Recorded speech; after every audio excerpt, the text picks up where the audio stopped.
You can spend $1,000 trying to sell a book that was never going to sell. That's what most people do when they start on Amazon KDP.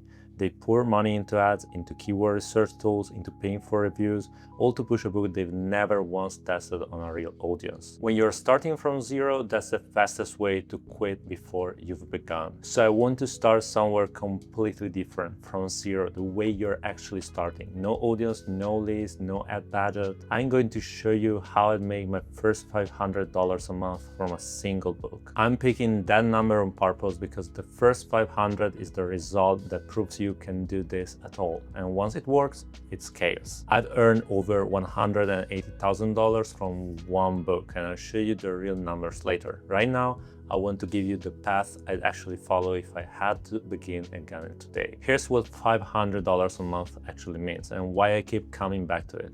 It's not really about the money. $500 a month is the smallest possible proof that you've built something that works.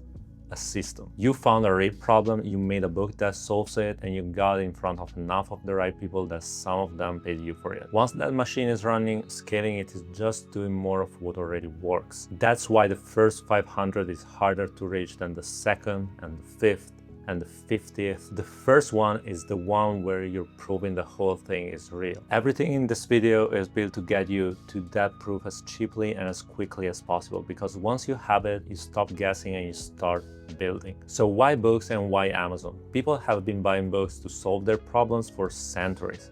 That behavior is older than the internet, older than marketing, and it isn't going anywhere. When someone has a problem they care about, reaching for a book is one of the most natural things they do. Amazon sits on top of that instinct. Hundreds of millions of people already shop there, they already trust it, and they already have their card saved. That last part matters more than it sounds. When you start a business from scratch, the hardest thing to earn is trust, and the second hardest is getting someone comfortable enough to actually pay you. On Amazon, both of those are already sold before you arrive. You're not asking a stranger to trust some website they've never heard of. You're putting your book in a place they already buy from every week. That's why KDP is the lowest risk place to start a real business. You bring the book and the right audience, Amazon brings the trust and the checkout. Before you build anything, there's one step that decides whether the rest of this is worth your time. You have to know the idea is good before you commit to it. This is the part almost everyone gets backwards. They get excited, they spend weeks making a book, they publish it, and only then do they find out whether anyone actually wanted it. That's a brutal way to learn and an expensive one. The bar is simple, a real problem that a real specific person genuinely wants solved. If your idea clears that bar, you build. If it doesn't, you fix the idea before you touch anything else. Checking first is the cheapest insurance there is, because the only thing more expensive than doing the work is doing the work on the wrong thing. This is actually why I built a small free tool called the KDP Book Idea Validator. It walks you through the same check I just described, so you can run your idea through it before you commit to making anything and get a clear read on whether it has a real potential. It's completely free and the link is in the description. Use it before you build, not after, because that's the whole point of it. Once you know your idea is worth building, the next question is what you're actually building. Because a book only ever sells one of two things. It sells information or it sells experience. An information book teaches you something you didn't know how to do. How to get fluent in a language, how to fix your sleep, how to start investing. That's a high content book. Mostly words, mostly teaching. An experience book is the opposite. It doesn't teach you much at all. It gives you something to do. A guided journal, an activity book, a workbook you fill in, light on text, built around the thing the reader does with it. And then there's the middle, the hybrid, where you teach something and make the reader practice it on the same page.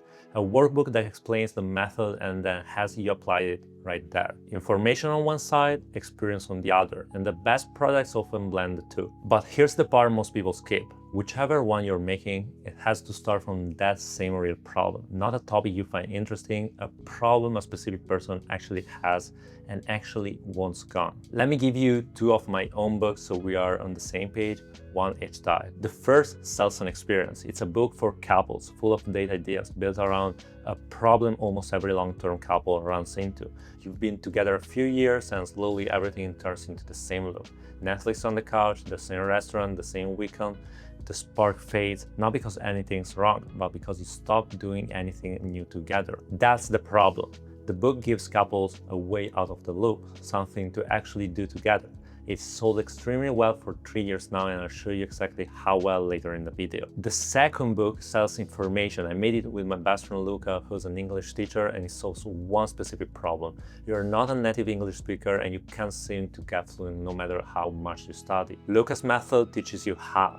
I'm Italian, English isn't my first language, and his method is part of how I got to where I can talk to you like this. One book hands you an experience, the other hands you a skill. Completely different products, exact same foundation. A real problem, a real person wants gone. Solving a real problem is what makes a book good. It's not what makes a book spread. Those are two different jobs, and this is where most people stop too early.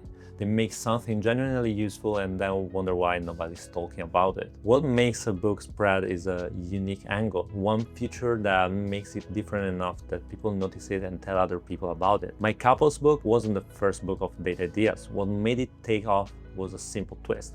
We left space inside it to stick your own photos, so the book slowly became a record of the things you did together. That one detail turned a list of ideas into a keepsake, and that's what made people want to show it to others. The English book has its own version of this. Inside it, you can scan a QR code and get to interactive exercises where you practice your pronunciation. So the book isn't just pages, it's a way into the actual practice. Same principle both times. Solve the problem to make it good, add the one unusual angle to make it spread.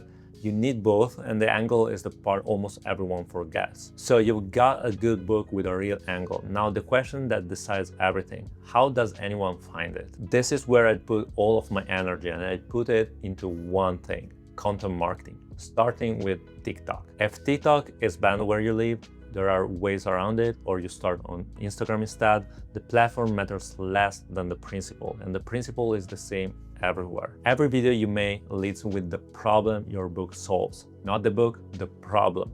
You open by naming the exact pain the reader has, the same way I described the couple's loop earlier, the Netflix and the same restaurant every weekend. When the right person hears their own problem described out loud, something clicks. They feel understood and they lean in. That's the whole move. You're not shouting "buy my book" at strangers.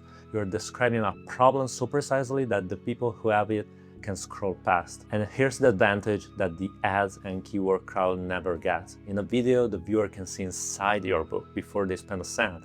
They see the pages, they see how it works, they see exactly what they're getting.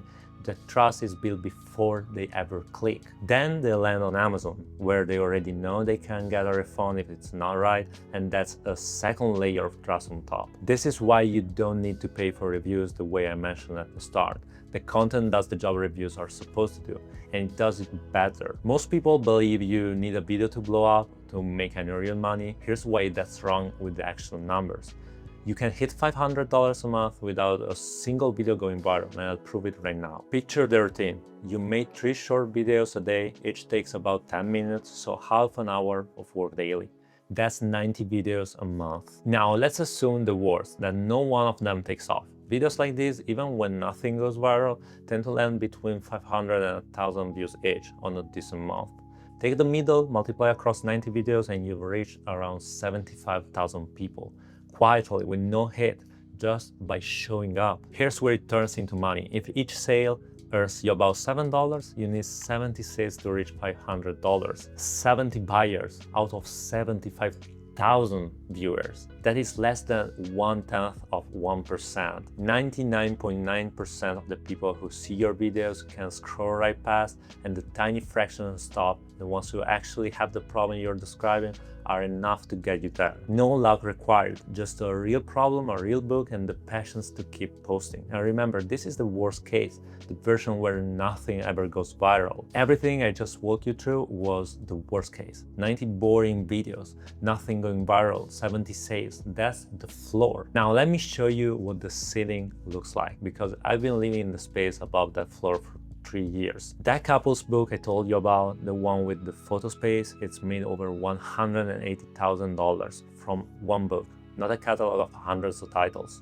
One. And it didn't get there in a straight line. There have been months where it brought in over $13,000, months over $20,000. In December of 2024, that single book did over $26,000 in royalties in 1 month, with no ads running at all. And it's not the only one. I have multiple books that sell every single day without me touching down. I'm not telling you this to impress you, I'm telling you because every one of those numbers started at the exact same place I'm asking you to start, the first 500. The difference between 500 a month and 26,000 in a month isn't a different method, it's the same method running longer on a book that caught. You're aiming for the floor, just know how high the ceiling actually goes. Let me leave you with the part that actually matters. Nothing I showed you today is complicated. Find a real problem, build one book that solves it, give it an angle worth talking about, and show out every day with simple videos that name that problem out loud. You understood all of it in one video. The gap between you and your first 500 a month